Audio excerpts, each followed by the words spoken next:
Good morning. We're going to do this scene from the Green Belt in Essex, and it's such a beautiful day here in New England. The first time we've had some serious sunshine, and it's almost 60.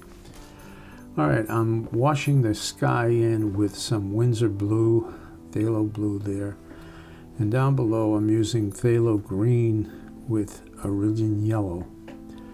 So I'm putting in the sky, and I'm putting in the grass in the front and the grass in the back. I'm just picking up that blue line with. So this is phthalo green, Windsor green. Windsor and phthalo are the same. You should know that Windsor green is Winsor Newton's brand name for phthalo, all the phthalo colors. All right, so I'm painting in around the rocks in the front there. And the reason I'm doing that is to keep the light on the top of the rocks. That's really the only reason. And we'll put them in there with some, adding a little Aurelian yellow to brighten it up a little more while it's wet. So pay attention to that. You want that nice and bright. You can see how rich that color is. All right, this is a violet I mixed with ultramarine and a touch of rose and a touch of raw sienna. It's a little gray, so I added a little more rose here. It's a good idea whenever you're painting a shape like this to, get the variety of colors in there that make up the color. So we got ultramarine and rose, and you can see how you use it in different areas, so that in one area the rose will show, in another area the blue will show, and they come together to form the gray. Okay, so I'm painting the rocks, the whole thing as one shape, but I'm trying to leave some light on top of the rocks, as you can see in the photo where the light is hitting.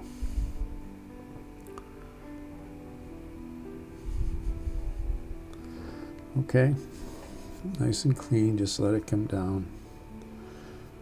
All right, you can tie them together now that the green isn't totally dry. I'm adding some more Aurelian yellow to that green. I want it to be brighter. But don't wash it out, don't wash it out. It's nice pigment. Use some nice pigment, and it'll come back really. It's going to dry much lighter, but you want it to still be rich. And just go back, pick up any drips you have. All right, I'm using an old scumbling brush here. This is an old brush that I have. It's dry and beat up, and I use it to scumble in paint to make it look like the texture that you're looking for. That's gives you a sense of grass there, which is what I'm looking for. All right, just blend it in, leave some of that bright yellow coming through. All right, let's get the background in now. This same color, almost the same color as the rocks. This is ultramarine with a touch of rose and a touch of raw sienna. And just painting the outline of that house in the background. A nice house sitting out there it's really on the marsh, but you can't see the marsh from here, so. All right, just the silhouette. And we're going to paint that whole background. There's a whole layer of trees. It's very important to see in layers, okay? The first layer obviously would be that sky, and the second layer, we have the earth obviously, and then the second layer will be these rocks and the trees. They're sitting in front of the sky, and then we're going to paint in the trees and the rocks, and they're all in front. So as they get lighter, as they come forward, they get darker. As they go back, they get lighter. So lighter and cooler go back, darker and warmer come forward. Real important to remember that. This is one of the basic principles of aerial perspectives. Getting your paintings to go back, create a sense of depth. Okay, I'm doing most of that the same color. I'm adding a little bit of rose here and a little bit of blue there, to make it, give you a little variety. Using the side of that scumbling brush to create leaves and trees. You can see I put a drop of raw sienna back there. You don't want too much warmth back there because we want that to stay back, okay? Nice and cool. Just create a silhouette. of trees, and we're going to build on that. I'm adding a little green here, and you're putting in layers. See, I'm putting another layer of bushes in front of those trees and in front of the house here, you know, just so you're adding layers, and it creates a sense of depth, which is really important.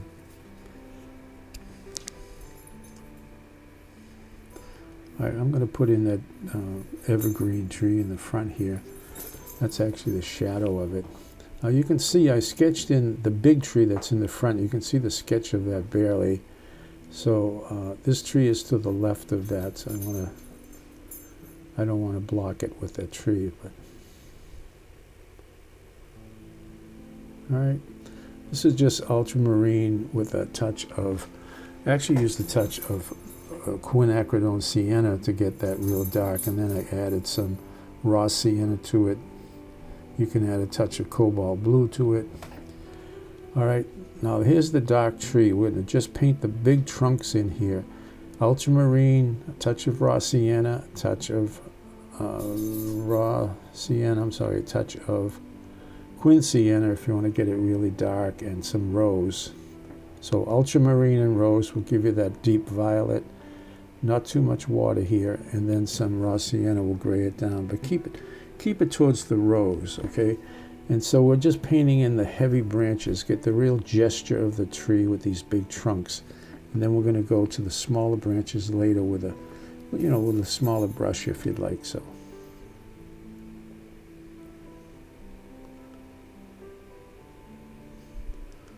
okay, don't worry about the texture too much in this tree. We'll get it in.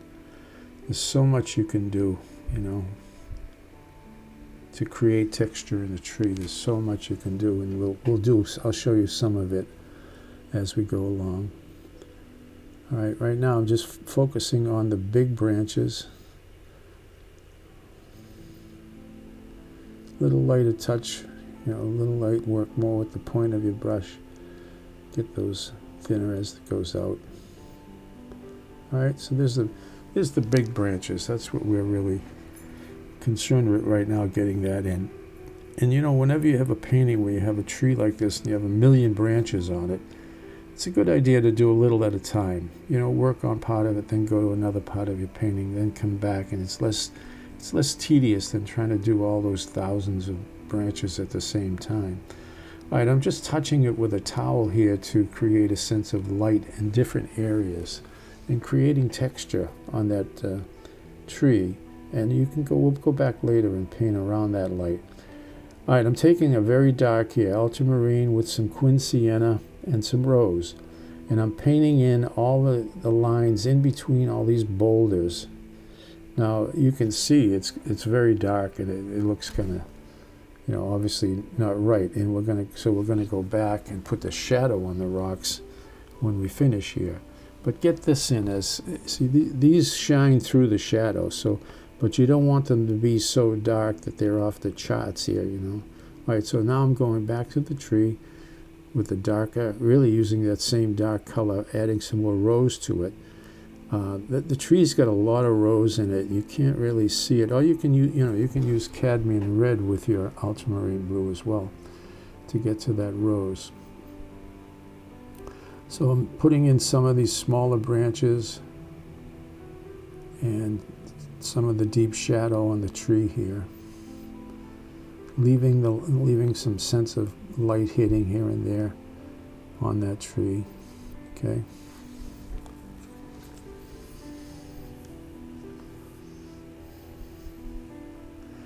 All right, now I'm going in with the same color but only darker, less water. This is the ultramarine and rose and a little bit of raw sienna. So what I'm going to do here is basically paint all the rocks that are in shadow, and then I put in that wash, I just let it come right down over all those dark lines we made, and then what we'll do is add some color to it once we get it done. See, now some of these rocks you can see there's light hitting them, so we'll leave those. But once you get it to this point, then go in and like pick up some cobalt blue maybe, you know. See, I'll touch that, yeah, some cobalt blue here and there. just randomly. It's all reflective light, see? And then I'm going to go back and pick up some raw sienna.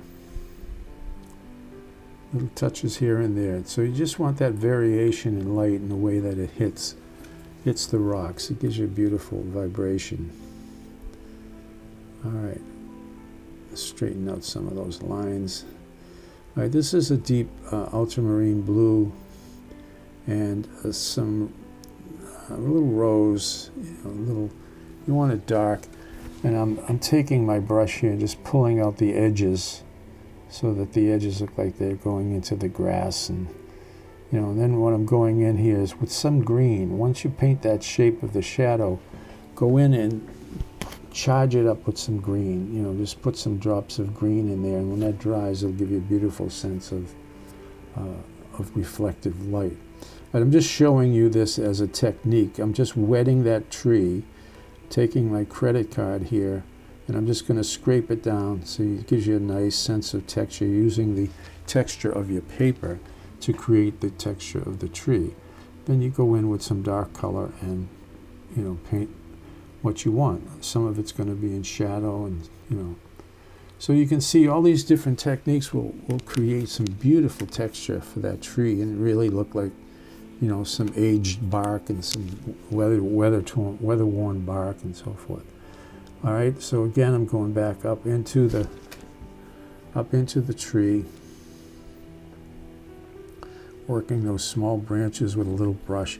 And don't forget the trees in the back. There's endless trees, branches sticking up. They're very light, use a lot of water, and go back and forth between this big tree in the front and the little stuff in the back, and keep going until you're happy.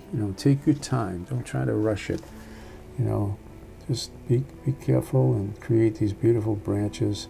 And you cannot do too many, believe me. In something like this, there's so many branches, and one is running off the other, and All right, so now I'm back in the front, and what I'm showing you here is I'm lifting out some light. This is just clear water. I'm painting different rocks where I think there would be reflective light bouncing up and making it a little bit lighter. So I'm just painting with water, and then I'll go in with this towel and wipe it off and touch it, and you can see, again, more texture. Okay, going back up a little more. And what I'm doing here is I'm picking up some of the green that I actually used on the grass and popping in leaves here and there, just to give it a sense of spring. A little bit of color up in that tree makes it look so good. I'm using, some of the green that I had on my palette from the grass, some raw sienna, tiny, maybe a little bit of Aurelian yellow here and there. Just little tweaks of color that will brighten it up and make it look like spring coming. You can see it's working pretty well. All right, I just want to show you that you always have gouache. There's just a little bit of gouache and a lot of water here. Remember that gouache is a different medium. It's an opaque medium, and if you put it on too heavy, it looks opaque and it looks different than your watercolor. So if you put it on, loosen it up with water. Okay, I'm just showing you my signature. Signatures are very important in your painting. Place it, give your painting some balance. And okay, just going back up, a little more touches here and there. All right, that was a lot of fun. Good to think about spring coming. So thank you so much for joining me. I appreciate it, and I hope to see you again very soon. Please keep safe out there. We're almost there. Thank you, and please subscribe if you have not. I really appreciate that. Thanks again, and I will see you soon.